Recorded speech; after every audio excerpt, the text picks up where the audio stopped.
Vriende, goeiemôre. Dis Vrydag die 30ste Augustus en Koffieker 878. Ons gesels vandag oor Matteus 5 vers 9, die volgende, die 7de saligspreking, wat sê, geseënd is die vredemakers, want hulle sal kinders van God genoem word. Nou, ek wil onmiddellik by sê, almal van ons kan praat oor vrede en sê, weet, ons hou van vrede, ons is vredelievende mense, wel meestal vir ons in elk geval. Ons wil graag die vrede bewaar, ons wil tog nie konflik hê nie, ons wil nie met mense beklei oor goed nie, ons wil nie oorlog hê nie, ons hou van vrede.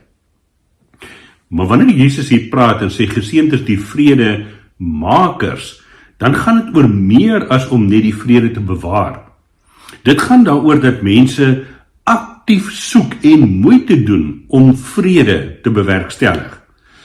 So dit gaan nie maar net om te sê, weet jy, ek kyk maar aan 'n pad, of dit gaan oor mense wat aktief besig is om vrede te maak. En as mense dan nou praat oor vrede, vriende, dan moet ons ook vir mekaar sê, vrede is nie net die afwesigheid van konflik nie. Vrede in die Bybelse perspektief gaan oor baie meer as dit. Die twee woorde vir vrede in Hebreëus is shalom, en julle sal hoor dat selfs ortodokse Jode vandag nog as hulle mekaar groet, dan sal hulle vir mekaar sê shalom, vrede, maar dan ook in die Grieks die woord eirene, daar's 'n koshuis op Stellenbosch, eirene, dit weet vrede. En hierdie vrede, beide die Griekse en Hebreëse woorde daarvoor, gaan oor meer as net die afwesigheid van konflik. Dit gaan oor 'n heel toestand, mens wil amper sê 'n volheid, 'n situasie, omstandighede waarin mense regtig kan floreer op 'n manier. So, en dan is die interessante, as Jesus dan hier praat van vredemakers, dan is die woord wat hier gebruik word, kom net op een ander plek in die Bybel voor, in die Nuwe Testament, die vredemakers, en dis in Kolossense 1. En ek wil graag vanmôre Kolossense 1 saam met jou daardie paar verse deurlees waar hierdie woord ook voorkom en dan so ietsie meer daaroor net vinnig sê. In Kolossense 1, daarvan vers 18 af, eintlik van vers 15 af, dan word daar gepraat, skryf Paulus oor die voorrang van die seun, en dan sê hy in vers 18, hy, dus Jesus Christus, is die hoof van die liggaam van die kerk, hy is die oorsprong daarvan, hy is die eerste, die een wat uit die dood opgestaan het, sodat hy die eerste plek in die heelal inneem. Vers 19, God het besluit om met sy volle wese in hom te woon, so jy hoor iets van die volheid wat al hier na vore kom, en om deur hom alles met homself te versoen. Nou versoen is 'n baie sterk woord wat aansluit by daai vrede. Dit gaan oor die herstel van die verhouding, oor die heelmaakproses, as mens dit so kan sê. En dan hoor mooi hierdie woorde in vers 20 se tweede deel. Deur die bloed van sy seun aan die kruis het hy die vrede herstel. Deur hom het hy alles op die aarde en in die hemel met homself versoen. Die vrede herstel, dis daai selfde Griekse woord, oorspronklike woord, vredemakers. So, hoekom wil ek nou hierdie gedeelte vir jou gee in Kolossense? Wanneer ons praat oor vrede, dan gaan dit oor hierdie volheid, hierdie totale genesings, herstelproses, wil mense amper sê, versoeningsproses, om mense, partye, of mense in God dan nou, ons in God, om dit regtig in 'n herstelde verhouding te plaas. Nou kan jy mos nou onmiddellik hoor, dat dit implikasies het vir hoe ons oor vrede dink.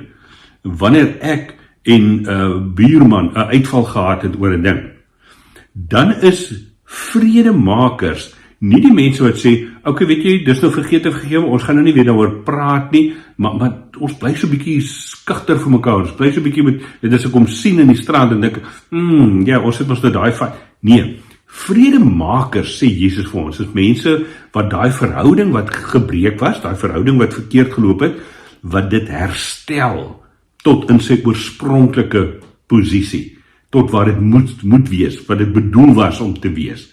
Dis vredemakers. En as ek nou dit sê, vriende, dan gaan jy mos nou vanmôre vir my kan sê, en ek stem saam met jou, Heinrich, dis vrek moeilik. Dis baie moeilik om op hierdie vlak vredemakers te wees. Want ons leef in 'n wêreld waar mense mekaar maar uithaal oor ander goed en ons mekaar seermaak en te nakom als. En dit is nie altyd so maklik om verby te beweeg en regtig daai verhoudinge weer ten volle te herstel nie. Maar wat Jesus dan vir ons hier kom sê, en daaroor sal ons Sondag in die erediens 'n bietjie uitbrei. Ek is by die Kleinmondkerk wat dan ook uitgesaai gaan word. Gaan 'n bietjie meer praat oor die inhoud daarvan. Wat Jesus vir ons kom sê hier is, dis deel van ons karakter, dis deel van ons identiteit as kinders van God.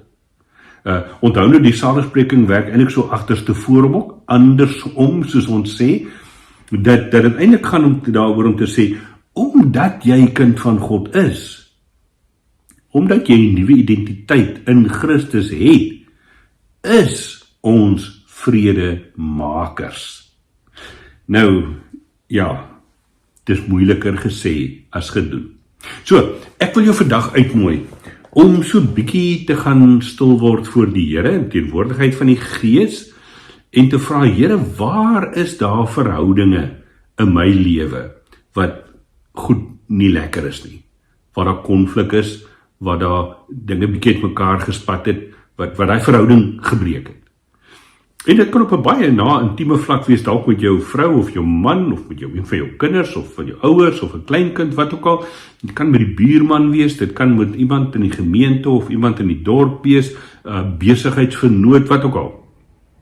Vat 'n bietjie daai verhouding en gaan na die Here toe daarmee. En vra vir die Gees om vir jou ook leiding te gee oor hoe jy, as kind van God, hoe jy 'n vredemaker kan wees. Iemand wat aktief gaan soek, gaan werk daaraan om hierdie verhouding te herstel tot wat dit was. En vriende, ek is nou nie heeltemal te optimisties daaroor ook nie, want partykeer is hierdie goed uit ons hande uit. Partykeer het 'n verhouding tot op so 'n punt gekom dat dit moeilik herstel word en dat die ander persoon dalk nog met 'n klomp goed sit wat dit moeilik gaan maak vir jou om te sê, ons moet nou hierdie verhouding net regmaak, ons moet vrede maak. So daar is goed buite ons beheer, maar van ons kant af, moet ons sê, wat probeer ons, wat doen ons? Paulus skryf ons ook op 'n plek en hy sê, sover dit van julle afhang, leef in vrede met alle mense. Kom ons dink 'n bietjie daaroor na, en dan nooi ek jou uit om Sondag in te skakel by ons aanlyn erediens, waar ons so 'n bietjie verder oor hierdie onderwerp gaan deurtrap en gesels, en natuurlik volgende Dinsdag, dan probeer ek so 'n paar laaste gedagtes rondom hierdie vrede deurpraat dan nou ook. So, kom ons sit so dan met ons saam. Here Jesus, wanneer U ons eintlik daaraan herinner, dat ons as U kinders 'n ander identiteit, 'n ander karakter het, en 'n deel van daardie karakter is dat ons vredemakers is, dan voel dit, Here, vir my persoonlik partykeer, dis nogal moeilik om dit reg te kry. Om dit op so 'n manier te doen soos wat U graag sal wil hê van ons moet waar wees. En daarom bid ek eintlik maar net vanmôre, Heilige Gees, dat U ook vir my sal begelei op hierdie pad van onderskeiding, om te weet, waar is daar verhoudinge in my lewe wat skeef geloop het, wat krom getrek het, wat aandag nodig het, en wat is my aandeel? Hoe kan ek aktief gaan moeite doen om vrede te herstel, om hierdie verhouding te herstel tot sy volheid, tot op die plek waar dit is, soos wat U wil hê dit moet wees. Here, help ons om daai onderskeidingsvermoë te hê, en om dan nie net dit te ontdek nie, maar om ook daarmee te gaan werk. Dankie dat ons weet, Here Jesus, U loop saam met ons hierdie pad, want U is die een wat deur U kruisdood en opstanding inderdaad hierdie vrede gemaak het, ook tussen ons en God die Vader, sodat ons in 'n herstelde, 'n nuwe verhouding met God kan leef. Dankie dat U vir ons hierdie identiteit ook gegee het. Wees met ons bid dit, Here Jesus, in U naam. Amen. Vriende, ek hoop jy het 'n heerlike Vrydag. Ek sien natuurlik baie uit na ons naweekie. Ons Alexanderkind uit Johannesburg uit vlieg vanaand af. Hy kom kuier daarom so môre en Sondag en so 'n stukkie van Maandag by ons.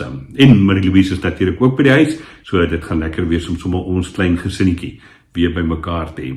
Geniet jou naweek. Ek stuur Sondag vir jou, Kobus stuur vir jou die skakel na die erediens uit, en dan gesels ons DV volgende Dinsdag weer met mekaar. Geniet jou koffie en mooi loop.